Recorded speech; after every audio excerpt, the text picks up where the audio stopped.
탄핵 반대 집회를 주도했던 태극기와 십자가의 동맹을 보면서 자괴감을 느끼는 기독교인들에게 기독교는 민주주의를 싫어하는지, 아예 관심이 없는지, 아니면 기독교도 민주주의를 지지하는지 답답하고 궁금한 시민들에게 호모 요쿠스의 저자 이병주 변호사가 시원한 질문과 명쾌한 답변을 제시합니다. 박근혜 사태와 기독교의 문제, 기독교인들에게 민주주의는 무엇인가? 도서출판 대장간. 100년 이상 살 수 있는 장수 어종, 캐비아를 낳는 어종으로 더욱 유명한 철갑상어. 이 철갑상어를 진액으로 만들었다는데 그 이름하여 사랑어. 오메가3, 필수 아미노산, 각종 미네랄, 컨드로이친 등 100년 장수 철갑상어를 진액으로 한 컵에 좋다 좋아. 철갑상어 진액 사랑어. 스태미나가 콸콸콸. 검색창에 사랑어. 건강에 뭘 좀 아는 사람이라면 자, 따라해보세요. 하나 둘셋넷 건강해져라 건강해져라 건강해져라 건강해져라 가족 건강에도 부모님 선물도 건강종합몰 정관장몰. 텍스토머 정품을 꼭 확인하세요. 우리 집 방충망 바꿨어요. 미세벌레 덤벼봐 먼지 모두 덤벼봐 촘촘해서 촘촘만 방충망은 촘촘만 예쁘고 통풍까지 좋아요. 방충망은 촘촘만 주식회사 텍스토머. 텍스토머 정품을 꼭 확인하세요. 우리 집 방충망 바꿨어요. 미세벌레 덤벼봐 먼지 모두 덤벼봐 촘촘해서 촘촘만 방충망은 촘촘만 예쁘고 통풍까지 좋아요. 방충망은 촘촘만 주식회사 텍스토머.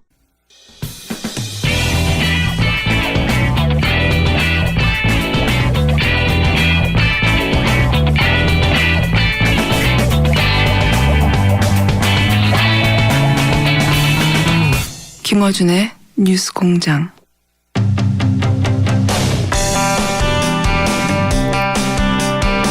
YTN이 최근 신임 사장을 공모했죠. 여기에 10년차 해직 기자 노정면 씨가 응모했다가 서류 심사에서 탈락을 했습니다. 적격자가 없어서 아예 재공모를 하겠다고 하는 게 사측의 이야기인데, 노정면 기자 직접 연결해서 이번 사태에 대한 입장 들어보겠습니다. 안녕하십니까? 네, 안녕하세요. 노정면입니다. 10년 됐죠? 거의. 해직당한 지요? 예.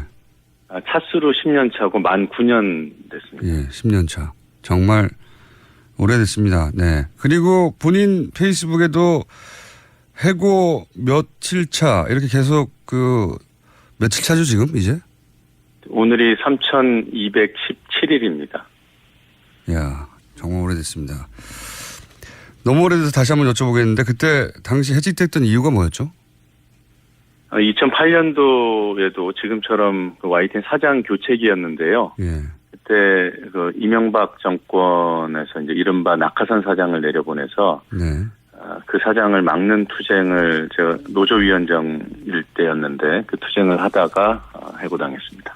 그때 같이 해고당하신 분들은 그 중에서 복귀하신 분이 있습니까? 그 당시 6명이 한꺼번에 해고를 당했고요. 그 중에 3명은 이제 대법원에서 승소해서 복귀를 하셨고, 예. 저를 포함한 3명은 아직 밖에 있습니다. 그렇죠.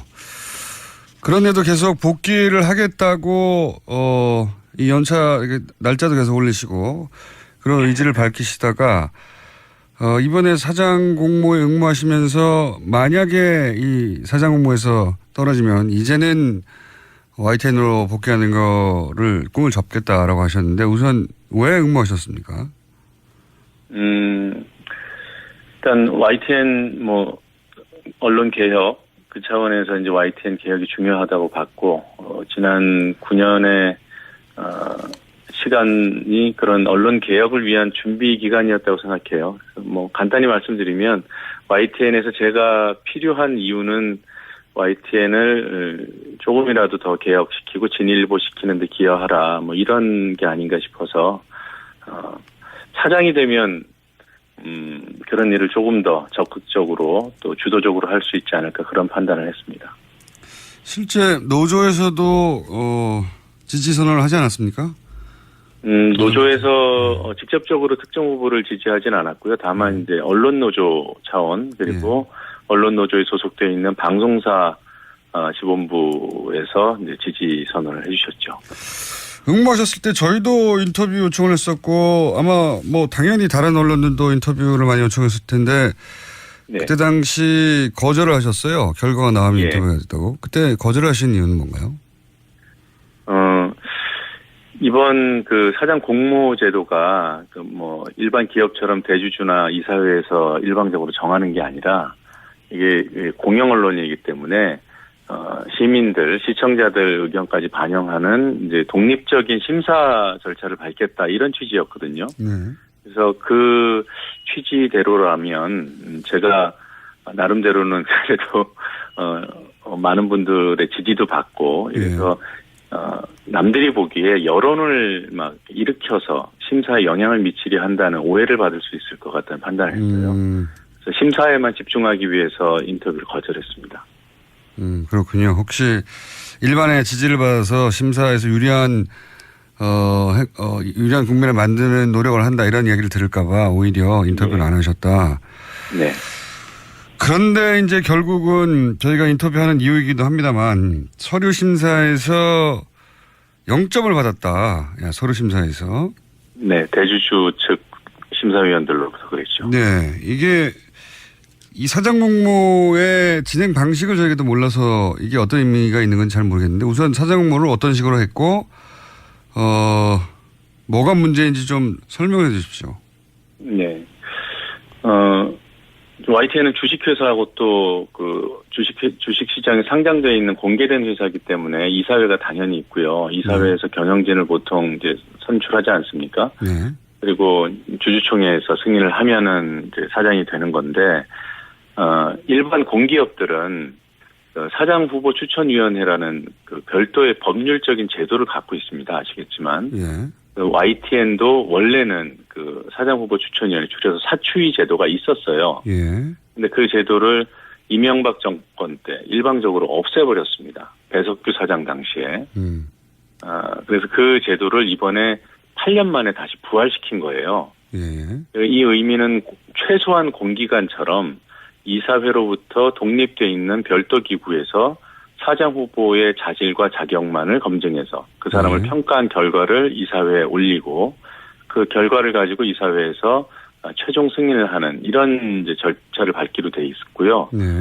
구체적으로는 이 사장 후보 추천위원회 위원을 5명으로 구성하고 있습니다. 이 5명 중 1명은 사원 대표격, 또 한 분은 YTN이 시청자를 만나는 언론사이기 때문에 시민사회, 시청자를 대표하는 분, 이렇게 2분이 들어가고요. 나머지 3명은 대주주 측에서 지명한 사람들이 들어가요. 대주주라고 하면 뭐 한전, 마사회, 인삼공사 이런 데를 말씀하시는 거죠? 예, 맞습니다. 한전, KDN, 마사회, 인삼공사에. 그런데 지금 언론 보도상으로는 바로 이 한전, 마사회, 인삼공사에서 0점을 줬다는 거 아닙니까?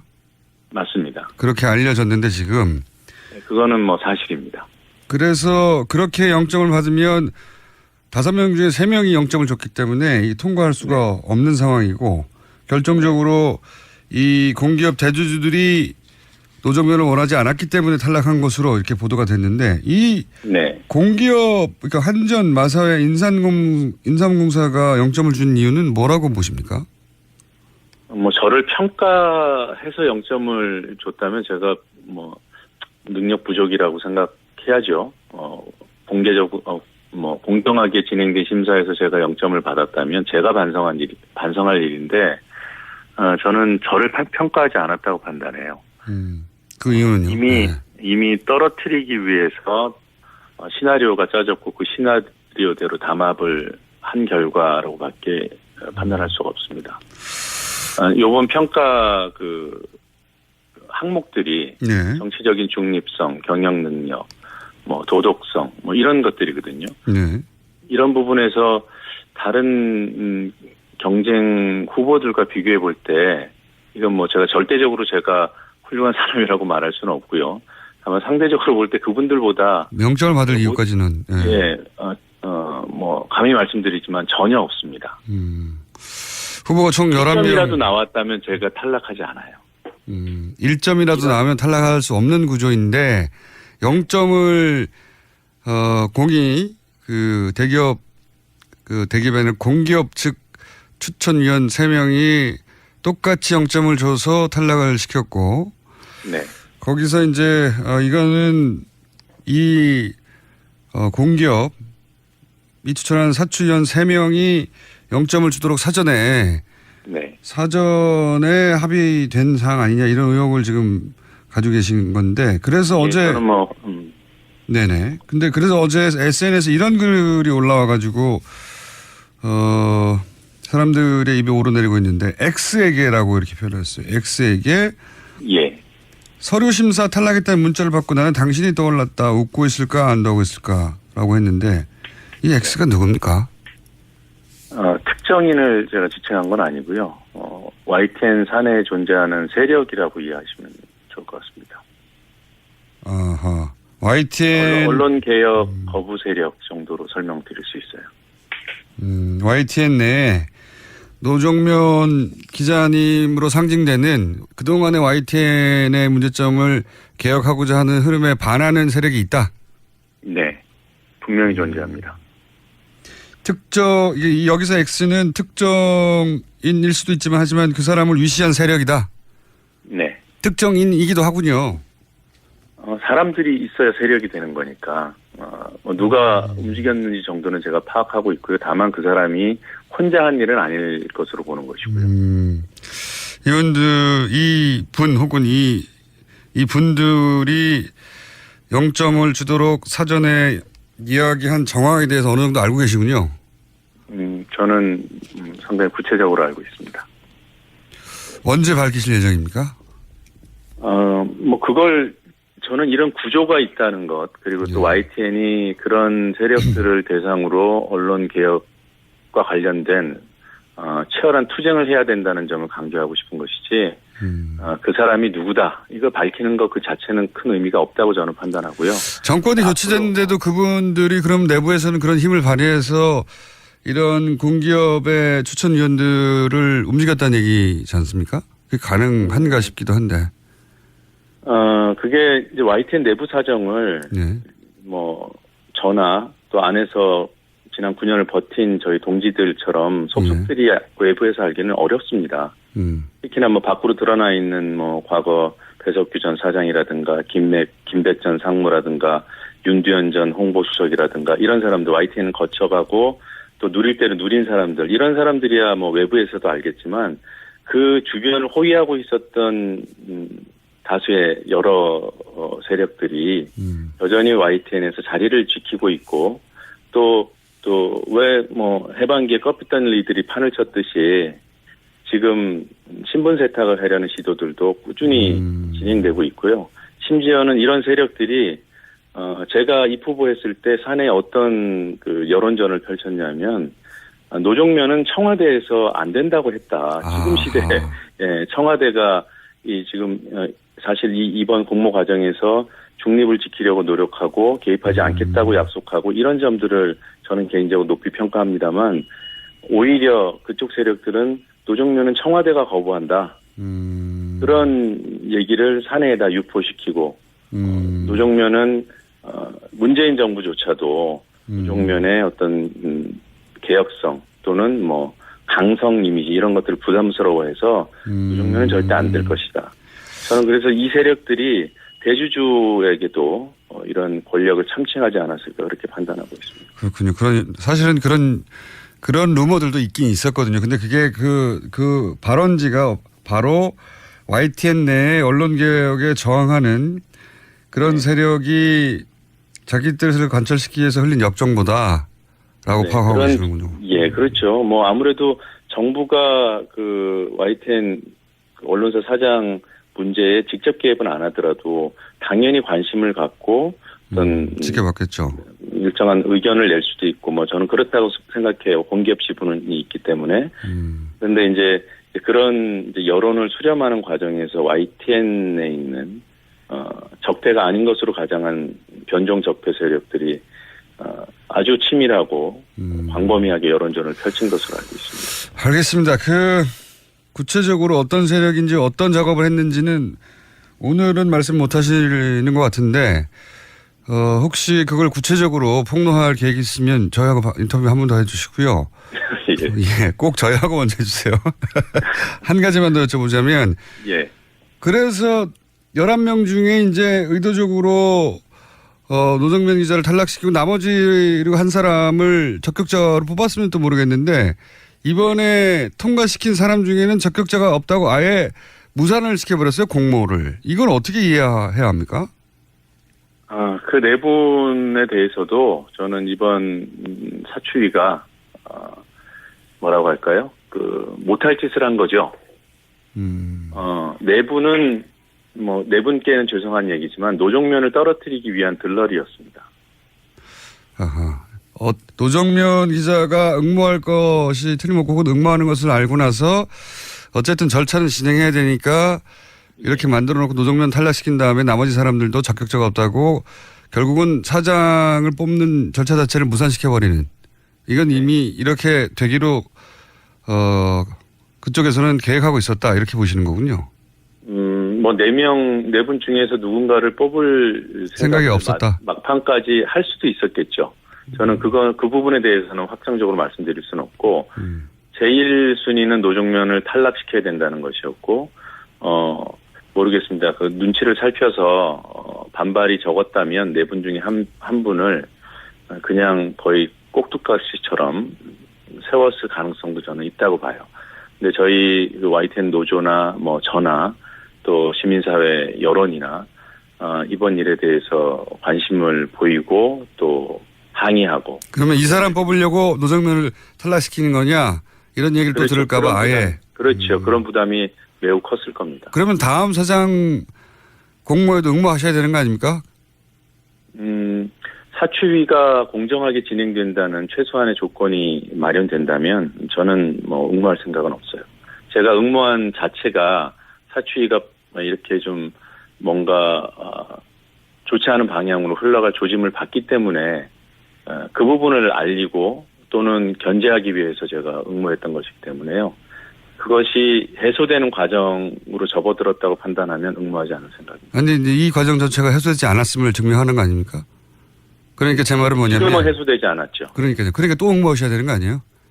원래는 이번에 응모에 탈락하면 다시는 응모하지 않겠다고 말씀하셨지만, 예. 상황이 그런 상황이 아닌 게 지금 점점 명백해지면 오히려 또 응모하고 해야 되는 거 아닙니까? 그런 가능성을 전혀 배제하지는 않습니다만은, 예. 기본적으로 제가, 개인 성명을 통해서 요구해 놓은 것이 있어요. 입후보자였기 때문에. 이번, 공모가 무산된 것은 적격자가 없어서 무산된 것이 아니라, 음모에 의해서, 담합에 의해서 공모 절차가 훼손됐기 때문에 원인 무효가 된 거거든요. 그럼 또 응모하셔야죠. 그래서, 근데 결과적으로 재공모를 하게 되면, 저는 기본적인 조건들이 이번 상황에 대한 인정과 사과, 그리고 사추위원들의 교체, 그를 통한 공정한 사추위 진행의 약속, 이것들이 보장되는 그런 조건 하에서 저는 응모하지 않을 생각입니다. 그게 보장이 안 되면 또 응모할 것이다. 네. 그렇게 해석할 수도 있겠군요. 예, 지금 더 구체적으로 말씀드리긴 좀 곤란하고요. 네. 왜냐하면 이런 문제를 드러내기 위해서라도 계속 응모해야 되는 게 아닌가는. 네, 본인은 괴로우시겠지만. 네, 예. 저는 이번 상황을 제가 일신의 영달이나 또는 어떤 사람들은 그러더라고요. 제가 소영웅주의의 발로로 이런 행동을 했다고. 근데 그런 분들께 말씀드리고 싶은 것은, 말씀을 그렇게 쉽게 하시지 말았으면 좋겠어요. 예. 인생을 걸고 하는 일이고. 예, 10년을 버틴 일인데요. 알겠습니다. 오늘은 저희가 여기까지 듣고요. 저희가 계속 부추겨서 한 번 더 나가시는 것으로 결론이 날 때까지 관심을 계속 가지고, 또 혹여 어떻게 구체적으로 이런 일들이 벌어졌는지 말씀하실 결심이 있으시면 다시 한번 연결하도록 하겠습니다. 예, 고맙습니다. 알겠습니다. 오늘 말씀 감사합니다. 네. 지금까지 해직 기자 10년 차 노정면 씨였습니다. 또 떨어졌어. 너 또 입사 시험 봤어? 아니, 차량용 핸드폰 거치대 말이야. 여러 개 사봤는데 실패의 연속이야. 떨어지고 시야 가리고 운전석에서도 멀고 뭐 좋은 거 없을까? 싼 것만 찾으니까 그렇지. 제대로 된 거 하나 사서 편리하게 쓰는 게 더 낫지. 그런 게 있어? 그럼 있지. 1, 2, 3 할 때 2. 힘 세다 할 때 힘. 2 힘. 투 힘? 2배로 힘이 세다는 건가? 네이버 검색창에 2 힘을 검색해 보세요. 오빠, 우리 어디 가는 거야? 정수 가지. 와, 우리 말 타러 가는 거야? 그렇게 좋아? 고민하지 말고 장수로 오세요. 온 가족이 즐기는 승마 체험과 국내 최대 규모의 말역사 체험관 등 장수에는 정말 볼 것, 누릴 것들이 넘쳐난답니다. 말의 심장 소리를 직접 느껴보는 장수에서의 하룬 여행. 장수는 항상 가까이 있습니다. 주말 여행은 장수로. 승마 체험 예약은 063-350-5486.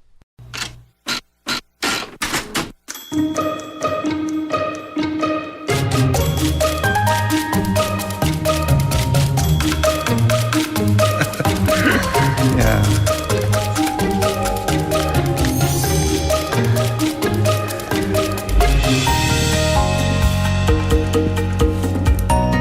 네, 큐가 들어왔네요. 그것도 모르고 제가 떠들 뻔했습니다. 자, 오늘은 새로 준비한 코너입니다. 제가 야심 안 차게 준비한 코너인데요.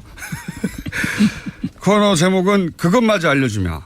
예, 이게 뭐냐면은 듣기 전까지는 본인이 궁금했다는 사실조차 깨닫지 못하는 그런 사안들이 있습니다. 근데 듣고 보니 아이고 이거 궁금했던 거네? 라고 하는 그것마저 알려주는 여론조사 코너입니다. 듣고 나면 맞아. 궁금했었을 것 같다라고 생각이 드는 사안들. 다른 여론조사 기관들이 큰 거 조사할 때 저희는 조사하지 못했던 흘리고 갔던 것들 모조리 걷어가지고 그것마저 알려주는 시간. 리얼미터 권순정 조사 분석실장님과 함께합니다. 안녕하십니까? 안녕하십니까? 오랜만입니다. 예, 그리고 또 한 가지 저는 엮어서 보통 이제 대통령 지지도, 정당 지지도는 주 초에 발표를 합니다. 다들. 저희는 주 중간에, 주 중간 목요일 날. 예, 월요일 날까지, 수요일까지 조사한 걸 묶어가지고. 주중, 뜬금없이 중간에 발표하는. 절대 뜬금없지 않습니다. 주 중에 하는 거는 저희가 유리하다는 거. 주 중간 발표 그리고 겸사겸사해서 그것까지 알려주는 시간. 자, 오늘, 왜냐면 주초 주말 되면 막 쏟아지잖아요. 맞습니다. 네, 예. 주 중간에 한번 해보자. 예, 전국의 변화가 격동할 때는 주중과 그러니까 주 후반의 변화가 심합니다. 그렇죠. 사건은 주중에 주로 벌어지는 맞습니다. 네. 자, 그러면 먼저 대통령 국정 지지율과 각 정당 지지율을 주 중에 한번 처음으로 발표해 보겠습니다. 어떻습니까? 네, 지난주까지 문 대통령 지지율이 2주 연속 하락했는데요. 이번 주차가 취임 12주차입니다. 주중 집계에서는 반등세를 보였습니다. 긍정평가가 지난주 대비 2.3%포인트 올라서 74.7%가 나왔고요. 부정평가는 18.7%로 나타났습니다. 그러네요. 떨어진 만큼 다시 올라갔네요. 네. 맞습니다. 네. 그리고 정당은 어떻습니까? 정당은 더불어민주당이 54.7%가 나왔고요. 많이 올라갔네요. 많이 올랐습니다. 한 4.3%포인트 올랐고요. 자유한국당은 15.1%, 정의당은 6.2%, 국민의당은 4.9%, 4%는 처음 나왔는데. 바른정당도 4.8%로 당청이 모두 올랐고 야사당이 정의당 포함해서 정의당 낙폭은 그렇게 크지 않은데 야사당이 모두 내렸습니다. 여기서 국민의당 4%는 처음이고 바른정당 4%도 처음인 것 같은데요? 처음은 아니군요. 예, 바른정당은 이전에 많이 좀 안 좋았을 때가 있었기 때문에 4%대가 있었고요. 낙폭이 제일 크네요. 예, 국민의당은 지금까지 이제 재보조장 논란으로 5.1%가 종합집계로서는 최저였는데요. 요번에 3일간의 종합집계 기준으로 해서 최초로 4% 떨어졌으니까 최저치입니다. 그렇군요. 원인 분석을 잠깐 해보죠. 대통령 주 중간에 중간 합계 지지율이 2%가 올라간 이유는 뭡니까? 일단은 두 가지로 보고 있습니다. 지난 주말부터 이번 주 주초에 크게 화두가 되었죠. 하나는 대기업 고소득자. 이제 당청의 용어로는 초가 앞에 붙었는데, 예, 대기업 고소득자 정세 방침과 초고소득이 맞긴 맞죠, 그 정도면. 맞습니다. 근데 한국당의 충북도내 발언이 있었죠. 덜치 발언부터 시작해서 여러 가지 SNS 해명 논란, 거짓말 논란 그런 부분들이 이제 확대가 됐는데 이 두 가지가 영향을 미친 것으로 보입니다. 그러면 증세 논란은 보통 집권 여당의 지지율을 떨어뜨리는데요, 통상. 맞습니다. 보통 세금 관련해서는 이제 지지율 하락 요인이라고 모두가 인식을 하고 있는데 이번은 좀 다릅니다. 이제 박근혜 정부 때는 여러분 많이 기억하실 겁니다. 연말정산 세금 폭탄 기억하시죠? 그때 난리 났었죠. 예, 그리고 담배값 인상. 그때도 난리 났었고요. 예, 저도 담배를 피우는데 엄청나게 저도 조금 욱했던 적이 있었거든요. 한꺼번에 500원도 아니고 2,000원 예. 올라왔잖아요. 예. 유례가 없는. 그때는 사실상 지지율 하락 요인이 크게 작용을 했고요. 이번엔 조금 다른데요. 그 이유는 제가 보기에는 기존 같은 경우는 서민들한테 부담을 지우는 것이었는데 간접세의 성격이 많이 많았기 때문에 이번 주 같은 경우는 물론 이제 그 당청에서의 프레임을 동화한 부분들이 있기는 있지만 좀 아주 잘 사는 대기업과 고소득자에게 한정된 정서로 국민들이 인식을 하고 있다는 거. 왜냐하면은 이 5억 이상 얘기를 듣다 보면 5억 이상 소득자들이 불만이 있을 수 있어요. 2% 올랐다 하더라도 왜 우리한테만 하느냐. 그렇지만 그 얘기를 들은 5억이 소득이 안 되는 분들은 나 그 세금 낼 테니까 5억 벌게 해줬으면 좋겠다 이렇게 생각하거든요. 예, 이건 조사 결과로도 나타났습니다. 지난주에 요 정세 관련 방침에 대해서 어떻게 생각하는지 여론조사를 해봤는데 무려 85.6%가 찬성 여론이 나왔습니다. 그러니까 대통령 지지율보다 더 높은 거죠. 예. 그러니까 이 경우에는 대통령 지지율보다 더 높기 때문에 이런 사람들이 있는 겁니다. 그러니까 문재인 대통령은 반대하지만 정세 방침에 대해서는 찬성하는 사람들이 이런 방식의 나타나는 정세는 거죠. 좋다. 그래서 이런 부분들의 일부가 그 우호적인 태도로 돌아설 여지가 있는 것이죠. 그리고 또 한 가지 드는 생각은 뭐냔 말이죠. 이런 증세 논란 예전에 이제 종부세 논란 때도 사실 유사한 구조였거든요. 그렇습니다. 국민 대부분이 종부세하고 상관이 없었어요. 종부세 대상자가 1.몇% 됐으니까요. 그러니까 나머지 98%는 찬성해야 되는데 당시에는 그 보수 매체들이 그 세금 폭탄이라고 일반인들은 상관이 없는데도 불구하고 그런 프레임을 공격해서 먹혔어요. 그때는. 지금도 프레임 전쟁이 정말 거대하게 일어나고 있는데 안 먹혀요 이번에는. 예. 신기하게. 저도 보수 매체가 이걸 세금 폭탄 뭐라고 합니까 무슨 용어? 세금 폭탄 또 하나의 용어가 있는데 하여튼 여러 가지 용어로 결국은 세금을 올리는 거에 대해서 굉장히 집중적으로 비판하고 있거든요. 보수 매체들이. 표적 증세. 그런데 안 먹히고 있네요. 근데 안 먹힐 것이다라고 단정하기는 조금 이런 측면이 있습니다. 왜냐하면 어제 그 이재명 성남시장이 이제 부자 정세에 이어서 서민 감세해야 된다. 이게 또 치고 나오셨어요. 서민 감세는 지금 또 자유한국당의 프레임인데. 예, 또 그리고 이제 정치권 일부에서는 이제 사실상 이제 공약을 실현하기 위해서는 예산이 많아야 되는데 그래서 중산층 일부까지도 정세를 해야 된다는. 그러니까 좀 상충하는 여러 가지 정세 방향성이 좀 많이 나오고 있기 때문에 알겠습니다. 조금 봐야 될 것 같습니다. 일단 지지율이 대통령과 여당이 집권 여당이 지지율이 반등을 했고 그게 첫 번째고 나머지 야당들은 하락했는데 낙폭이 가장 큰 것은 바른정당입니다. 국민의당 그러니까 우선 정의당은 낙폭이 적고 한국당도 낙폭이 그렇게 크진 않기 때문에 0.9%포인트입니다. 국민의당이 4%대 이하로 내려간 이유 그리고 바른정당이 낙폭이 큰 이유 이 두 가지는 어떻게 보십니까? 일단 국민의당 같은 경우는 아시다시피 재보조작 사건이 워낙 큰 파장을 일으켰습니다. 그래서 아까 말씀드렸듯이 5.1%까지 최저치를 떨어졌는데 재보조작 사건은 거의 끝났는데요 이제. 예, 이제 조금 조정이 되는데 이현주 의원이 연일 여론의 집중을 받고 있습니다. 이현주 예, 그 어제나 그제 같은 경우는 이제 알바비 떼어도 참는 게 공동체 의식이다. 그리고 이제 공무원 폄하 발언 이런 것들이 계속 중첩적으로 나오고 연주의 효과를 보시는 거고. 바른정당이 한 번에 2%가 넘게 떨어진 건 뭡니까 이유가? 맞습니다. 지금 지난주에 7.3%에서 7%에서는 오랜만에 회복을 했거든요. 그래서 지지율이 워낙 낮은 상태이기 때문에 한 2.5% 떨어진 것도 상당폭 하락한 겁니다. 25%가 떨어진 거예요 거의.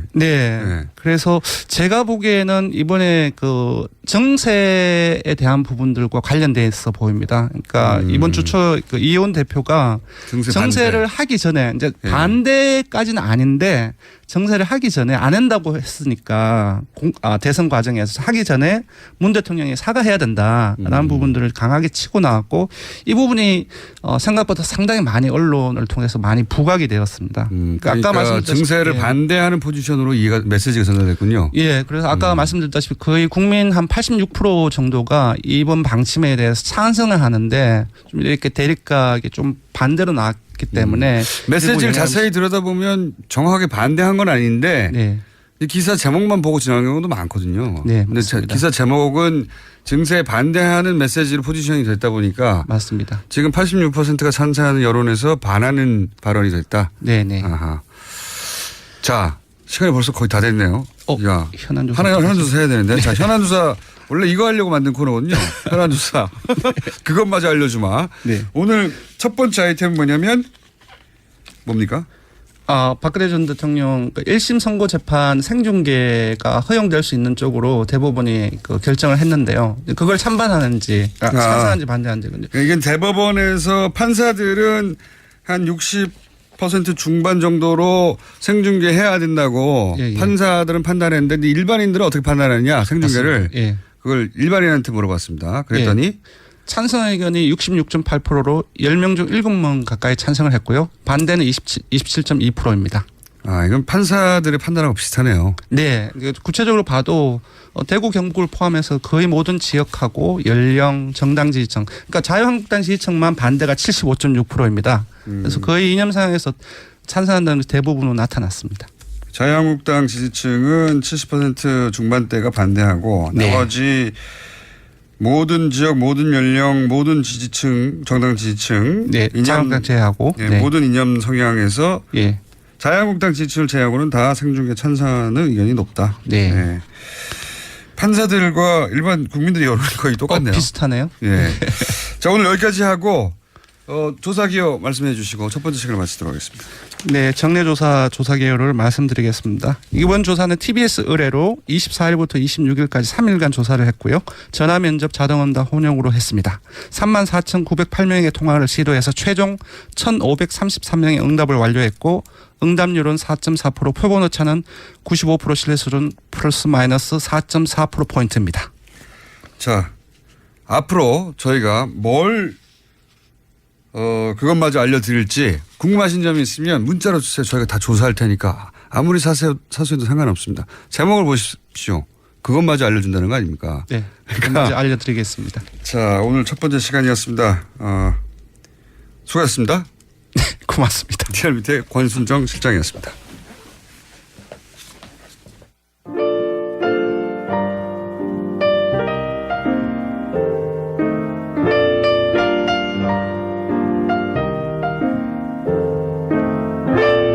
자, 불친절한 AS 노정면 기자님이 나오시니까 오랜만에 정통 시사 같네요.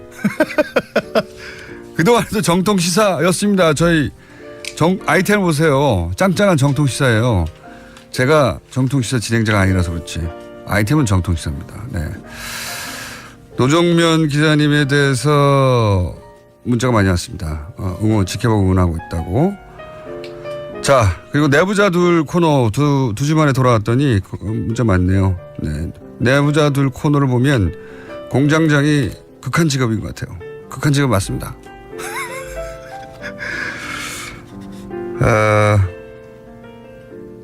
고기 작업을 해서 장갑을 끼고 일하는데 장갑 빼기 싫어서 그동안 문자를 안 보내다가 시사 요정이란 말에 욱해서 문자를.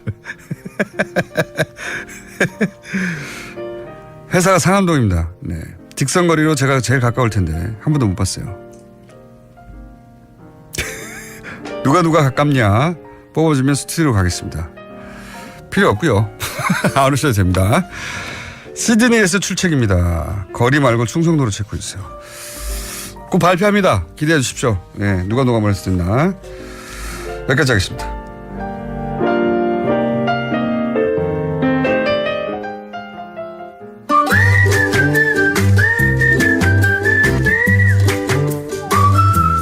도시원 치과 김재림 박사님 나오셨습니다. 안녕하십니까? 네, 두 가지 불만. 네. 요정은요 이슬만 먹고 삽니다. 두 번째, 요괴라고 제가 요괴. 그래 요괴라면 맞지. 시사 요괴. 네. 네. 다음은 그렇게 바꾸시고요. 네. 근데 그것마저 알려주면은 거의 요괴급입니다. 별로 이름이 좋지 않습니다. 그래서 저는 좀 재고해 보시라. 시사 요괴로도 하지 말라고요? 아니 시사의 요괴 그건 아니 요괴는 하시고 네. 요괴급 그것마저 알려주면은 좀 조금 더 근사한 거로 바꾸시라. 아 그것마저 알려주면은 좀 약하다. 약한 게라기보다는 좀 요괴스럽다는 뜻이에요. 요괴스럽다. 요괴니까요. 아니 왜냐하면은 아니 왜냐하면 굉장히 중요한 건데 정책에 관련돼 가지고 어떤 민심이 있느냐 하는 걸 중요한 건데 그거를 너무 좀 희화화하는 것 같아서. 예. 네. 그런 의견은 죄송합니다. 그런 의견을 이거 남의 영역을 건드리는 거 아니죠. 그런 의견을 저희는 충분히 참고해서 받아들이지 않아요. 알아요. 그래도 또 얘기를 합니다. 저는 받아들이지 않더라도 우리 아주 씩씩하게 삽시다. 충분히 참고한 다음에 받아들이지 않는 것으로. 자, 오늘은 여행 도시에 대해서 얘기하고 있죠. 지난주부터. 우리 도시 여행에 대해서 얘기하는데 오늘은 뭐 시간도 좀 짧고 그러고 그리고 우리가 오늘 얘기하려고 하는 데가 통영이니까. 아, 통영이에요? 네, 통영이니까 저는 오늘 먼저 좀 저기부터 얘기를 하자면은 핵심이 이거예요. 그러니까 여러분들 속에 내 마음속 공간을 찾으라. 라고 하는 거예요. 특히 도시 여행이나 여름 여행에서 자기 마음속의 공간을 찾아가는 게 굉장히 중요한데 통영이 바로 그런 겁니다. 내 마음속 그 공간 같은 그런 왜 그런 느낌이. 거죠? 저는 안 가봐가지고. 근데 안 가봤다는 게 말이 돼. 고제에서 났잖아. 고제에서 자라셨잖아요. 진해에서 태어났습니다. 진해 글쎄. 예. 진해에서 있었는데 어떻게 거기로 안 가요? 통영을. 진해에서 5살까지 살아서. 그러니까 이게 아니 5살까지만 살고 그다음에는 서울에 와서 중고등학교. 그다음에 부산에 살다가 중학교 때부터 서울에 살았어요. 아니 그래도 말도 안 되는 거죠. 왜 말이 안 이게 됩니까? 문제냐면은요. 발끈. 자기가 가까이 있는 데는 찾아가 보지 않는다는 게 이게 참 문제고요. 진해하고 통영은 그래도 5살이 가긴 멀어요. 아니 그러니까 저 엄마 아빠하고 같이 가셨어야지. 아니면 좀 책을 읽든가. 그때도 통영이 가볼 만한 곳이었습니까? 아 그럼요. 그때는 지금보다 훨씬 더 로맨틱했죠. 70년대 초반인데요, 제가. 그때. 70년대 초반이 바로 제가 왜 통영이 제 마음속 공간이냐 중에 하나인데. 글쎄 연애하셨구나. 연애했습니다. 배 타고 여행했습니다. 한려수도에서. 그래서 저기 했는데 제가 이제 통영에 대해서 특별히 얘기한 건 지난번에 베를린 얘기하면서 베를린에 이제 우리 김정숙 여사께서 통영에 동백 나무를 갖다 심으셨잖아요. 윤희상 작곡가가 이제 바로 통영 출신이에요. 윤희상 작곡가가 지금 한국으로 못 돌아오고 있거든요. 못 돌아오고 유해도 못 돌아올 뿐 아니라 지금 뭐 생가터도 뭐 지금 막 부셔버리고 뭐 지금 난리예요. 그래서 이제 월북 작가라고. 네네. 네. 근데 그거는 뭐 다 이제는 다 클리어가 된 건데도. 그런데 그 통영에 있는 동백나무를 대신 가서 심었죠. 네. 고향의 나무를. 그 굉장히 그 동백나무가 통영시의 나무이자 꽃이에요. 다 시마다 시꽃이 나무가 있는데 근데 베를린에 심는 거는 제수초는 굉장히 좋았으나 살아남기는 좀 어려울 겁니다. 베를린 무지 춥거든요. 아마 흙도 일부 가져왔었죠. 그렇습니다. 예. 네, 왜냐하면 그래서 아마도 김정숙 여사 마음속에도 통영이 윤희상 작곡가에 대한 존경과 더불어서 그런 마음속 공간이 있지 않았을까. 왜 통영이 멋진 도시입니까? 근데 이제 그렇게 너무 이제 그렇게 하지 말고요. 그렇게 하고 싶어요. 일단은 바다와 섬들이 이제 굉장히 많은데 아니에요. 근데 여기가 뭐냐 정말 재밌는 게 여기 이순신 장군의 마음의 고향이기도 해요. 한산도. 왜 그렇습니까? 아니 바로 한산도에 가까우니까. 아니 가깝기뿐이야 바로 앞에 있는 거고 여기에 수군 저기가 있었으니까. 그렇다고 해서 마음의 고향인지는 어떻게 아세요? 아니 한산도에서 글을 썼잖아요. 네. 한산도 수루에 앉아서. 난중에 이게 통영 나오나요? 그럼요. 그러니까 통영이라는 말을 그때 쓰지는 않았죠. 네. 그러니까 그래서 분명히 왜냐하면 그때 분위기가. 아마도 통영의 한려수도의 분위기가 저는 이순신 장군의 마음속에도 있었을 거라고 생각해요. 그리고 아마 이순신 장군 마음속에는 그 바다와 이렇게 떠 있는 섬이 아마 뭐 이렇게 그야말로 이렇게 쫙 이렇게 뭔가 이렇게 호령할 수 있는 거로 보이지 않으셨을까? 뭐 이런 생각도 해보고요. 근데 이게 그 섬들이 본인들의 수군처럼 보였을 것이다. 그랬을 수도 있을 거라고 생각합니다. 그리고 거기에 바다를 다 알아내고 어디가 이제 목이고 이런 걸 다 알아내는 이런 과정들이 그러니까 이게 다 다른 마음에 다른 게 들어가 있어요. 근데 이제 통영이 재밌는 게 바로 여기에 그야말로 병창기지가 있었기 때문에 여기에 산업도 굉장히 많이 발달됐습니다. 장사도 굉장히 많이 했고 그리고 이 주변에 이제 뭐 농업이나 이런 것도 농산물도 여기에 다 들어오고 그래서 통영에 보면은 먹을거리도 많고 왜 공예품이 많잖아요. 안 가봐서 모릅니다. 아니 그건 가봐서 아는 게 아니라 통영 칠기가 유명한 정도는 알아야지. 안 가봐서 모릅니다. 아니 근데 이제 바로 그런 것 때문에 안 가본 게 아니라 이제 바로 그런 것 때문에 그러니까 한 공간이 여러 가지 느낌을 가질 수 있는 게 바로 이제 통영의 장점이죠. 통영이 이제 그야말로 이제 군대도 있지만 그리고 여기서 엄청난 전쟁도 있고 그랬지만 거기에 숨어져 있는 이제 서정과 감성과 이 부분. 근데 여기서 이제 여기서 다른 하나만 더 얘기하면은요. 다른 거 다른 점이 뭐예요? 통영만의. 보세요. 아니 바다하고 섬이 지금 뭘 다 그걸 물어보고 그래요. 아니 바다와 섬이 있는 것도 다른 것도 있는데 통영만에. 이렇게 얘기하시면 조금 좋을지 몰라. 제가 그 얘기 하려고 왔는데 노무현 대통령이 통영이 정말 마음속의 공간이셨어요. 네. 제가 이제 왜 그걸 알았냐면은 그건 직접 대면에서 말씀하시다가 네네 2004년인가 이렇게 저기 했는데 통영항이라고 하는 그림을 청와대에서 구입을 했어요. 네. 근데 그게 이제 정말 무슨 뭐 피카소가 그린 것보다도 더 느낌이 강해요. 코발트 블루로 해가지고 전영님이라고 하는 굉장히 오래 나이가 그때도 벌써 90 넘으신 분인데 이런 분이 그리신 그림을 통영항을 사셨어요. 그 제가 그걸 기사에 보고 내가 너무나 신기했어요. 왜냐하면 뭐 통영을 좋아하신다는 것도 그렇지만 그런 그림을 살 수 있는 이런 안목이라는 게 굉장한 거 아니에요. 그래서 왜 사는지 물어보셨어요? 그래서 이제 그 다음에 한번 제가 테이블에 한번 앉을 기회가 있어가지고 궁금해가지고 물어봤습니다. 한번 물어봤다가 한 30분쯤 묶여가지고 말이 많은 분이니까 통영이 왜 내 마음속 공간인가라고 하는 얘기를 노무현 대통령이 통영에 대해서 어쩌다가 마음에 훅 들어왔는지를 30분 동안 설명하셨다고요? 30분 동안 설명을 하시고 지금도 가면은 왜냐하면 통영에 가면 요약하면 무슨 얘기인가요? 가슴이 벌렁 아니 뭐냐면 이거예요. 지금도 이제 가보실 수가 있습니다. 지금도 이제 거기 다라공원이라는 데를 가시면은 거기 가면은 이제 앞에 미륵산 보이고 그리고 섬들이 떠 있는 게 보이고 여기에 저녁 노을이 싹 저기 들 때 그럴 때 가보시면 이게 들어옵니다. 그리고 다시 연애도 해보시든가 뭐 하든가 뭐 그런데 마음이 훅 바로 들어온다고요? 그게 그러니까 이제 그 노무현 대통령 마음속에 그 미륵산 왜냐면 거기 가셔서 미륵산과 그걸 보면은 그러니까 가슴이 뛰기도 하고 가슴에 그동안 있었던 것이 쫙 가라앉기도 하고 이제 그런 얘기를 하시더라고요. 근데 저는 그때 그래서 제가 노무현 대통령께 반한 순간 중에 하나였습니다. 왜요? 왜냐하면요. 우리 김어준 공장장께는 반할 수가 없는 게 자기가 좋아하는 내 마음속 공간이 없는 사람은요. 왜 없다고 생각하세요? 많은데 저도. 있겠죠. 그러니까 그건 나중에 얘기합시다. 내 마음속 공간을 통영이 아닐 뿐. 가지고 있는 사람이 그 공간에 대해서 얘기하는 거의 이 깊이라는 거는요 굉장히 다릅니다. 그래서 자기가 왜 그 공간을 마음에 담았는지 설명하는데 많아졌다고요? 윤희상 선생님이 그 앞에서 자기 고향에서 통영 앞바다에 그 양반이 얘기한 건 딴 것도 아니에요. 그냥 바닷물이 철썩되는 파도 소리만도 죽겠는 거예요. 말하자면은 이제 그런 얘기를 하실 수 있는 거. 그리고 이제 저기 그 전영님 작가도 통영 출신인데 그 자기 안에 들어있는 그 자기의 고향을 그렇게 그려낼 수 있는 거. 그 다음에 가령 박경리 선생님의 토지 같은 경우에는 통영에서 잘하셨잖아요. 근데 왜 통영에서 이순신, 전영님, 윤희상, 박경리 그 외에도 굉장히 많은 분들이 왜 태어날 수 있었을까? 다른 동네에서도 많은 위인들이 태어났어요. 아니에요. 그것도 분명히 있지만 그런 것들이 태어날 수 있게끔 되는 그 판타지가 있습니다. 통영만에. 그걸 보고 자라게 되면. 네, 그게 있습니다. 그래서 그런 영혼이 풍성하게 된다. 그게 저는 우연히 그야말로 20대에 연애하느라고 그걸 발견을 했지만 여러분들도 가실 때 가셔서 뭐 충무김밥만 먹고 오시지 말고 그러니까 맨날 그런 것만 하시지 말고 그 앞에서 그러니까 그런 공간을 좀 느껴보시는 게 굉장히 중요해요. 그래서 저는 우리가 이제 외국에 무슨 뭐 그리스 도시라든가 이런 얘기들 많이 저기 하고 그러는데 통영만이 가지고 있는 그 맛을 여러분들도 좀 느끼시고 마음에 받아들이시라.